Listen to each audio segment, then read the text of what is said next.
Olá, seja bem-vindo ao meu canal. Eu sou o professor Pedro Luna Júnior e aqui você vai aprender contabilidade de uma maneira prática e objetiva. E o tema que eu vou escolher para fazer a videoaula de hoje é falar a questão do pagamento retroativo ou extemporâneo dos juros sobre o capital próprio por parte das pessoas jurídicas. E como é que está esse tema no CARF e também no STJ. Então, se você ainda não é inscrito no canal, se inscreve, compartilha esse vídeo, ativa as notificações para poder receber as novidades do canal, porque o seu apoio é bastante importante para o nosso desenvolvimento. Então, o tema que eu escolhi para falar hoje nessa videoaula é falar da questão dos juros sobre cota próprio, a possibilidade de pagamento extemporâneo ou retroativo, né? E qual que é o entendimento do STJ e do CARF em relação a essa matéria. Então, qual que é a questão, né? A empresa não efetuou o pagamento do juros sobre capital próprio em determinado ano calendário, verifica que poderia ter feito e decide fazer o pagamento isso de maneira extemporânea ou retroativa. Isso é possível ou não é possível, né? Então, antes de a gente poder entender essa matéria, vamos relembrar o que é juros sobre capital próprio. Já tem uma videoaula específica aqui no canal que a gente fala sobre isso, né? Ela é uma forma de remuneração de sócio acionista que é regulada pela Lei 9.249 de 1995, né? Ela é uma despesa que pode ser dedutível para fim de apuração do imposto de renda e da contribuição social sobre o lucro, desde que preencha os requisitos previstos no artigo 9º da Lei 9.249 de 95. Ela é uma alternativa de pagamento de dividendos que traz algumas vantagens fiscais para empresas, que a gente já explorou sobre isso, que efetuar o pagamento justo ao capital próprio ao invés de dividendos acaba sendo vantajoso para a pessoa jurídica, né, e para o beneficiário, porque isso traz uma vantagem fiscal que tem um pagamento eh, de tributos a menor. Ela é baseada na variação da TJLP, calculada pelo rota dia. Isso tudo previsto no artigo 9º da Lei 9249 de 1995. Né? Quais são os requisitos para que essa despesa seja dedutível? Que a empresa tem lucros ou reserva de lucros. Né? A sua base de cálculo é efetuada sobre o patrimônio líquido da sociedade.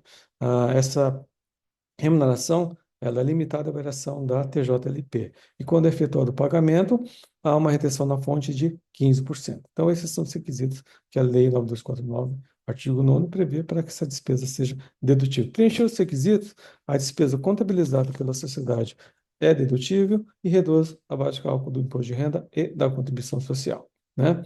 Ah, e qual que é a questão? Qual que é o motivo dessa discussão, né, que acaba sendo motivo de atuações por parte das autoridades fiscais, que é motivo de processo administrativo, é motivo de discussão no CARF e, posteriormente, essa discussão vai para o Poder Judiciário e hoje o STJ tem um entendimento a respeito dessa matéria. Então, o contribuinte que efetua o pagamento do juros ao capital próprio em determinado ano calendário, né, não fez, né? Ele pode fazer no período posterior. Então, a empresa não fez, vamos imaginar, ela sempre acreditou que o dividendo era mais vantajoso do que a JCP e depois descobre que a JCP acaba sendo vantajosa. Eu posso fazer esse pagamento retroativo ou extemporâneo, né?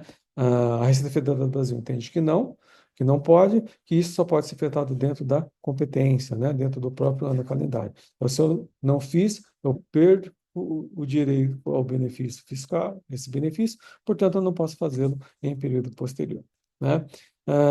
E quais são os casos, né, que a gente tem que foram julgados no STJ e no CARF referente a essa matéria? Então, nós temos esse RESP 1971524, o RESP 1946363, o agravo de instrumento no RESP 1978515, o agravo de instrumento no RESP 1971537, o RESP 1086752 e o agravo de instrumento no RESP 1939282, tá? E no CARF nós temos vários casos, estou só trazendo dois aqui, o 1668-7203-202-52 e o 13688-722-982 de 2013 e 2021, né?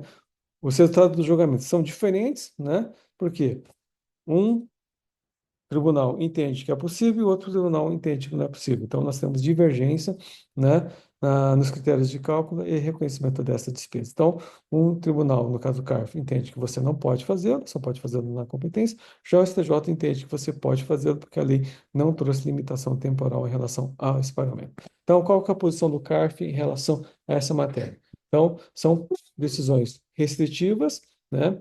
No caso, a gente tem esse processo 1668, 720, 380, 2002, 52, que entende que a dedução somente pode ser efetuada no exercício da apuração. Então, se eu fizer em período posterior, não posso fazer, então a despesa seria indedutível. E deixar claro que isso é entendimento por maioria de votos ou por voto de qualidade.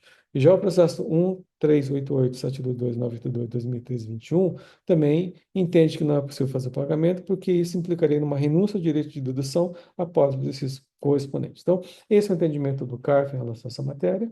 Eles entendem que não é possível fazer o pagamento extemporâneo ou retroativo, portanto, o contribuinte, se for discutir na esfera administrativa, existe precedentes negativos em relação a essa matéria.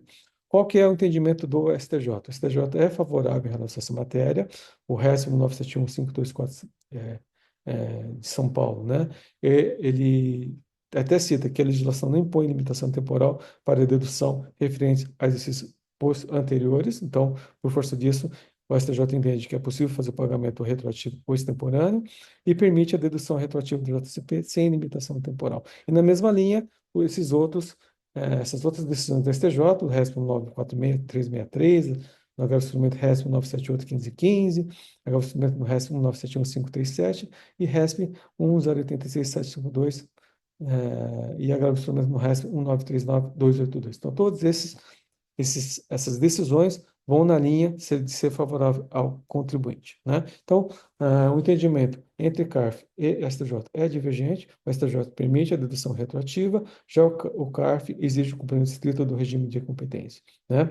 Qual que é o impacto disso? Insegurança jurídica, porque as empresas, se fizerem o pagamento disso, vão ser autuadas, vão discutir isso na esfera administrativa, a tendência é perder na esfera administrativa e vão ter que socorrer a ingressar no Poder Judiciário para discutir essa matéria. Ou agir preventivamente, entrar com mandado de segurança, obter uma liminar, uma tutela, para poder não ser autuado se fizer a dedução extemporânea ou retroativa.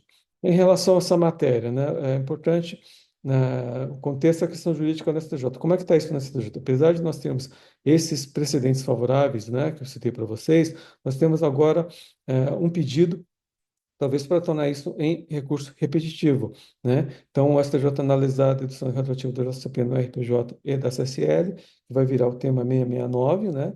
É uma decisão relevante porque afeta quatro recursos especiais ao rito do recurso repetitivo, é o RESP 2162.629, o RESP 2163.735, 2161.414 e 2162.248, né? Então, esses quatro recursos vão ser analisados pelo STJ para transformar isso em tema de recurso repetitivo, que acho que acaba trazendo segurança jurídica para o contribuinte. Qual é a questão principal desse julgamento? A dedução retroativa do juros do capital próprio, apurado sem autorização assemblear no exercício correspondente, né? Então, fazer de maneira retroativa. Base legal, artigo 9º da Lei 9249, que permite a dedução do JCP da base de cálculo real, condições de licença de lucros e limites quantitativos, né? Controvérsia, né? Por quê? Porque a ação normativa 1700/2007 prevê que a dedução somente vai ser no exercício financeiro do lucro, portanto, dentro da competência, e alegação de incompatibilidade com a Lei 9249 de 1995. Então, eu vou ter que aguardar essa discussão, né, desse tema 669, se virar recurso repetitivo e se for favorável ao contribuinte, né? Então, é importante, né? Então, qual que é o impacto dessa jurisprudência do STJ nos repetitivos, né? A jurisprudência do STJ é favorável ao contribuinte, o entendimento da dedução dos JCP retroativos é possível desde que observar os limites da Lei 9249, aquilo que eu falei para vocês. Temos essas decisões favoráveis, né? 1950-577, 1946-363, entre outros. O impacto disso, né? Uniformização vinculante no momento da dedução da JCP, necessidade de ações judiciais para agotar direitos em relação a períodos pretéritos, né? Então, é importante isso, né? Caso o contribuinte se sentir inseguro, se autuado, ele pode ingressar com medida judicial para poder se garantir, né, poder ter seu direito assegurado, e atenção às empresas, monitorar essa decisão final da STJ em modulação dos seus efeitos. Por que é importante? Porque se isso virar tema de recurso repetitivo, o CARF vai ser obrigado a seguir isso nos seus julgamentos. Então, isso vai fazer o quê? Uma economia processual, de discussões, de demandas, né? Porque daí, se o CARF já decidir favorável ao contribuinte, as discussões já se acabam.